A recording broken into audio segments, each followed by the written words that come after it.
Welcome back, everybody, to another episode of the Tiger Talk podcast. Today, we are lucky to be joined by the LSU headman himself, Coach Jay Johnson. Coach, thank you for taking some time to be with us during this crazy portal season. Good to be here. Thanks, Alex. You know, wrapping up last season, you guys went on a really impressive run to end the year. Falling just short in the SEC tournament, and then what y'all did up in North Carolina. Just man, 2 outs away.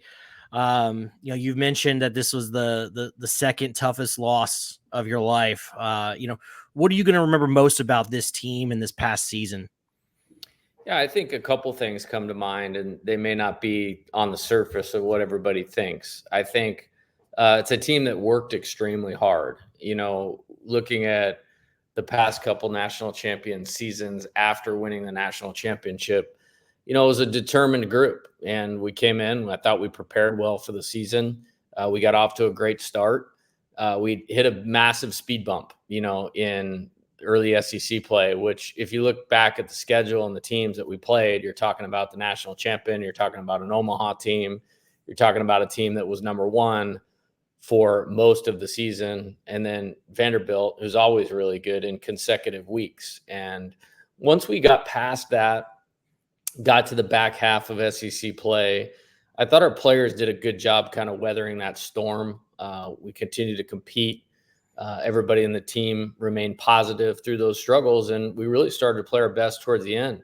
Thought we played great in Hoover, base it away from, potentially winning the SEC tournament against, the team that eventually won the national championship. And, regional in Chapel Hill, like we gave everything that we had. Like there's nothing on the table. I'm proud of the way we coached. I'm proud of the way that we prepared. I'm proud of the way the players played in the games. And, it was a great team in UNC, an Omaha team. And, we were just a little short and 2 outs short, as you mentioned. And so I think the stick-to-itiveness, I know that's probably not a word, but how important it was to the players that they end the season the right way. Obviously Omaha is always our goal, and playing for a championship is always our goal. But when you look at the substance, winning 43 games, playing as well as we did, the last month and a half of the season, there's still a lot to be proud of and a lot to build off of, with some of the players that are returning.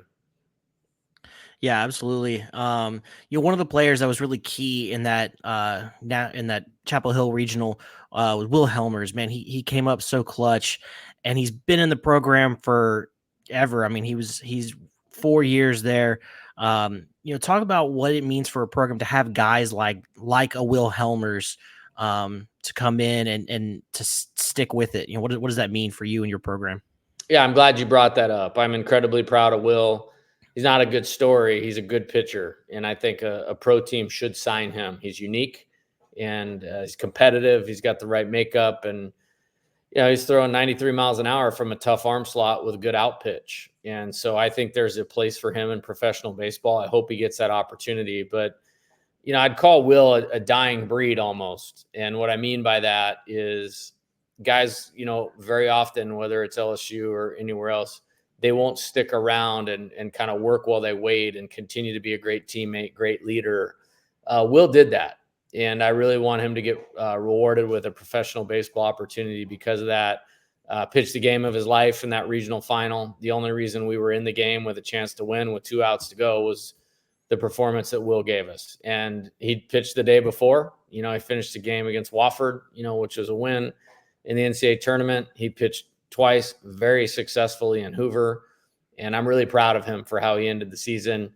More important than any baseball contribution that he made was the leader that he was in the dugout, and he'll have a great legacy here and will always be welcome at LSU as long as I'm the coach, not just for a really good performance here at the end of his senior year, but the person he was, throughout at least the 3 years that I coached here.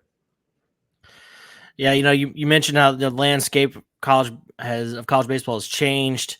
You kind of mentioned in a previous press conference about how it's difficult to build a program in the way that you're used to doing it.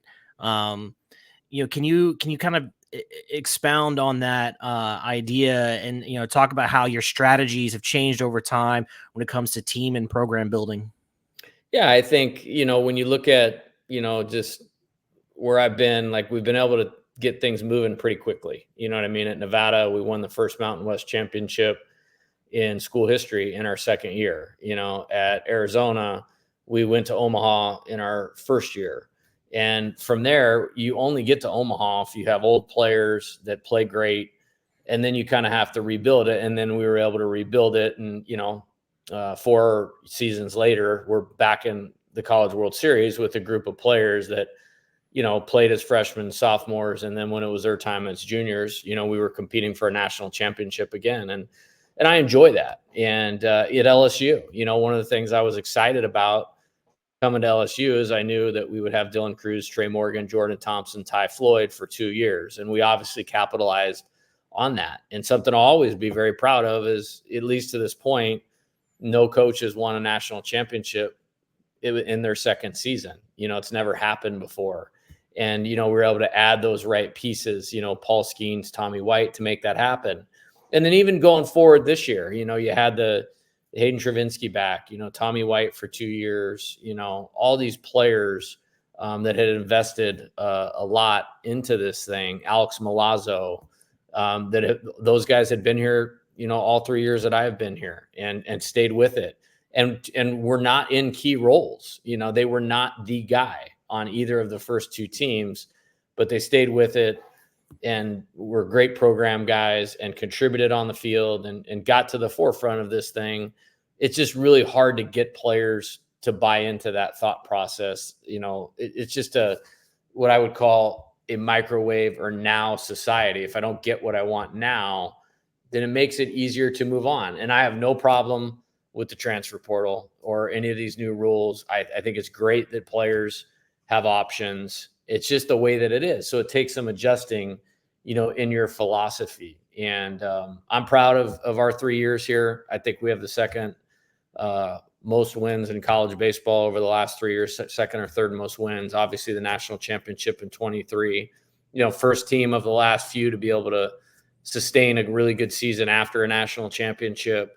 And largely because of those guys that were here and that stayed here. And now it's just there's less of that. And it's not an LSU thing. It's all over the country. And, you got to adapt, you got to improvise, and you got to overcome. And so, to be honest with you, and you use the word strategy, it's ever evolving. And that's my job, is to figure out how to put LSU baseball in the best position for success year to year. That's just much different than it was when I showed up here, or even 2 years ago. And so we're doing our best to make that work. And we're doing it in a league where, everybody's capable of winning the national title. So it's a great challenge. And I just, as I said, day one, I just want our fans, this program, to emulate for them something or a brand of baseball that they're always proud of. And I think we've done that for 3 years. And I look forward to continuing to do that. And if that's with guys that stay 3 and 4 years, like they've been accustomed to, since Skip Bertman arrived here, or if it's a little bit more of the, hey, a guy's in for a year and then out, maybe it's a blend. Maybe it's somewhere in between that. But we're always going to be busting our rear to figure that out, to keep us at the top of college baseball. When you look at how over the last few years, offense has really exploded across college baseball. I mean, Tennessee almost broke the 97 LSU record for home runs in a season.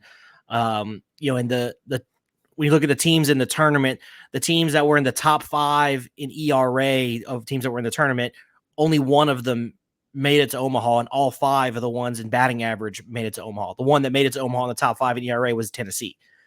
They were both top 5 ERA and batting average. So, I mean, stands to reason why they won. But do you think the old adage that, that good pitching beats good hitting is kind of dying out? Well, I think what you've seen is, I still believe, even with those numbers, pitching development has superseded hitting development. And maybe it's not a fair fight because the pitcher has the ball in his hand and he knows what's coming on every pitch. And I just think that deal has actually outweighed the growth in offensive baseball. Now, how you negate that good pitching seemingly has been power, and the home run has become way more of a deal than it has over the past, let's say, 15, 20 years in terms of how it's impacted college baseball. So I think, you mentioned Tennessee winning the championship. I believe they were the most complete team, in college baseball this year. I believe we were the most complete team in college baseball in 2023. And there's some similarities relative to, how our teams were structured, built. Guys stayed for 3 or 4 years. You look at a guy like Burke or Moore, Inslee, Cal Stark, very veteran laden team, with, a guy like, Billy Amick, a premier player from the transfer portal. Well, it sounds a lot like Dylan Cruz, Trey Morgan, Jordan Thompson with Ty Floyd, with a Tommy White, Paul Skeens. It's just really hard to mesh both of those, now. And I'm thankful that we did it, and excited to keep trying to find that good formula. For me, my career has mostly been built on great offense. I've been very happy the last 2 years to have elite pitching. When you look at Paul Skeens, Ty Floyd, Friday, Saturday, both those guys got drafted in the first round. This year, Luke Holman, Gage Jump, both those guys are going in the top 50 picks. And I felt like it's given us the recipe, to be in every game, in the Southeastern Conference and be very competitive against the best teams in the country. And I don't even know if I need to say it, but this thing is not like everywhere else right now in terms of the quality of the players, the environments. And so it's highly competitive. So I'm an offensive guy, but I would still lean that good pitching is the key to doing this thing. So when you look at guys that, on your current roster that have a decision to make, coming up, some of these draft eligible sophomores and even some guys that are juniors that maybe could come back for another year, guys like Griffin Herring, Jared Jones, Michael Braswell, what's the pitch to those guys when you're talking to them about going ahead and starting their pro career versus coming back for another year on campus? Yeah, I think, the draft usually tells you your value to professional baseball. And I can tell you how I feel about both those players personally is nobody is going to value them more than I do or LSU baseball does, because they are great players and they've had 2 great seasons here. I'm not going to sit here and pretend to be a scouting director or a GM that, makes these high level decisions on prospects. I've met with both of them thoroughly and laid out a path for them to increase their value next year.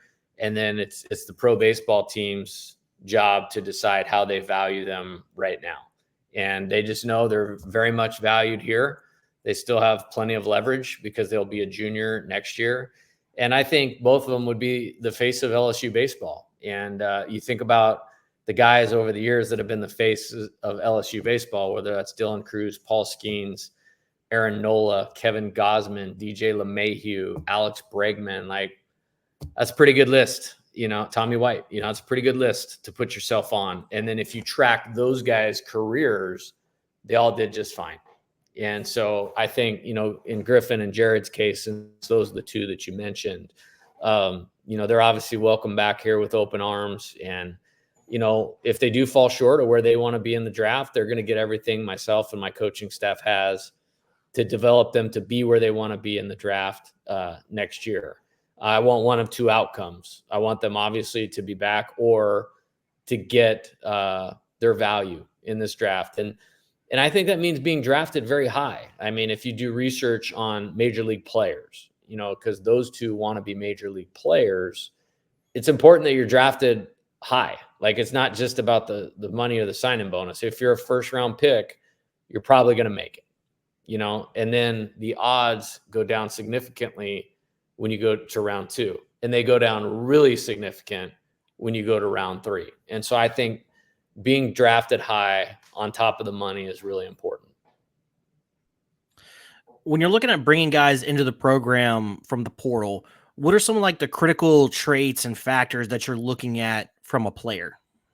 Yeah, great question. Don't want to really give away all our secrets because we've been very successful in this market, but this year is different. I will say, just and this is more of something for the fans, is we have a lot more work to do, and a lot of it has to do with had 13 players drafted last year. Okay, that's the most in the history of the Southeastern Conference. That's a lot. This year, we're going to have a minimum of 8 players drafted. Could be a maximum of 11, would be my guess. So let's say it's 10. That's 23 players, professional players leaving your program over the last 2 years.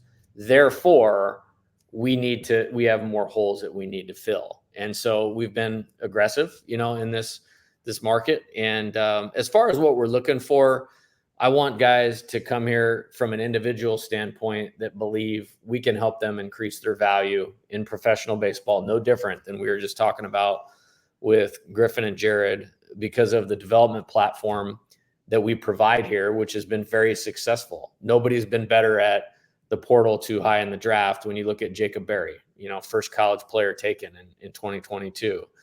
Paul Skeens, first player taken, 1-year transfer portal guy. Tommy White is going to be a first round pick. Gage Jump, Luke Holman, they're not lasting, past the top 50 picks. So that's 5 players. And I feel like I'm leaving somebody out, to be honest with you. Thatcher Hurd's going to be a very good draft, this year. So I think it's an unbelievable platform here, because doing well at LSU means more than doing well at any other program. As far as what we're looking for, there has to be a history of performance or something we see as a coaching staff that we really believe we can help a player improve upon if they're playing for us in our system. And so it's kind of a blend of those two things. And we've been successful at it. And, I think about each year how it impacted our team. Riley Cooper, I firmly believe Riley Cooper is going to pitch in the major leagues. He pitched in more wins in college baseball in his 3 years than any pitcher in the country. So it's a little bit of fit. It's a little bit of, can we help the player become a productive winner, for us? Can we help them improve their value in the draft? And I think we've proven better than any program in the country. If you come here and you do well, it means more than any place that you could possibly go. How have you seen NIL factor into guys' decision to go pro or come to college out of high school? Yeah, haven't yet. And every school, deals with those things differently. Giving an NIL deal as a recruiting inducement is an NCAA violation. So you don't know that that's even a thing sometimes with some of the things that you hear. And, I think it's great that players can earn money while playing in college. And I think it might give a player peace of mind knowing that they have the potential to do that if they're going to turn down, let's say, $1 million, 1.5 or $2 million. I haven't heard anywhere that anybody's getting close to those numbers as far as NIL as a college baseball player. But let's say a player could make, $100,000 over 3 years while they're in college. That might just be some peace of mind to know, hey, if I'm going to turn down 500,000, $1 million, 1.5 million, 2 million, that there's opportunities and potential there. I think you are seeing more guys go to school, because I think pro baseball is basically saying we're valuing college performers at a much higher level than just the high school player with upside. So I don't think it's ever been more enticing to go to a program like LSU. And if you perform, the value that creates in the draft is unmatched. I mean, last year, our team signed for $23,905,000. So one team signed for $24 million. And a lot of that was pick 1 and 2, but even past pick 1 and 2, that's still over $6 million for our team last year. So I just think college baseball is where it's at. I think professional baseball has really figured that out. And you got to be a really special talent, to go out of high school. And I think when you look at the opportunity to play at Alex Box Stadium or go play in Omaha, the development for 2 or 3 years, you don't get that in minor league baseball. And so I believe this is where it's at now. And I think that's a really, really good thing that more players are deciding to go to school instead of signing the draft out of high school. Talking about one player like that in particular, Derek Curiel, how big is it that he takes his name out of the draft and he says, I'm coming to school. I'm going to show up there in the summer and I'm going to work out and start getting in the weight room and perfecting his craft even before fall baseball starts or anything like that. How big of a deal is it to get him to come in and to publicly say that and to come in early to the program? Yeah, I'm really proud of Derek. I think number one, he's a terrific baseball player. He has super advanced skills. I mean, I've known him since he was in 7th grade, kind of the same type of deal as Stephen Milam. I mean, these are long-standing relationships with some of these guys when recruiting was a lot different just a few years ago with the rules and no portal, and you could, have contact. It had to be facilitated by the player, but you could have contact with them when they were very young players. And watching him evolve, the thing about Derek is he's always hit, he's always performed, he's always helped his team win. Now it's just a matter of adding strength, adding size, adding physicality. And I really believe you'll see one of the best players in the country at LSU when that begins to take shape. I think as far as making a decision, you never know with the draft what's true or what's not true. I mean, it's like, guys will tell you, well, I turned down $1.4 million. Okay, really? Did you really? Nobody ever really knows that. I think you're looking at a player that is very talented, that is very self-aware, that knows what he has to gain by coming to LSU and being the person and player that he is while adding size, adding strength, adding speed, adding game repetition against great pitchers. He's going to get to face a Liam Peterson from Florida who was 98 miles an hour the other night. You know what I mean? And the value that you gain doing that in this beautiful stadium in front of 13,000 people while getting stronger, while learning how to play center field or outfield better, while becoming a better base runner, taking championship caliber at bats with all that skill you're already bringing in. Now you're elevating yourself to where you're a high first round pick. That's a pretty appealing option. And I think more guys should take it. I think if you're a top 15 overall pick, you know what I mean, and somebody's giving you $6 million, the upside, you understand. I always believe the best baseball decision is college. What changes that is money. And then you could argue, like, if you're picked that high, is there really enough upside, going anywhere?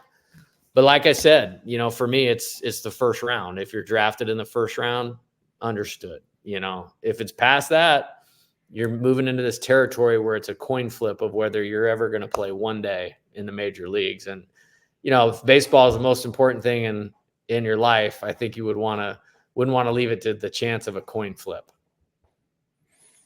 That's a good point. And appreciate your time, Coach. Looking forward to this upcoming season. I know, old seasons, that's in the past. We're moving on, and looking forward to it. Looking forward to seeing you guys back in Omaha next year. Sounds great. Thanks, Alex. Thanks.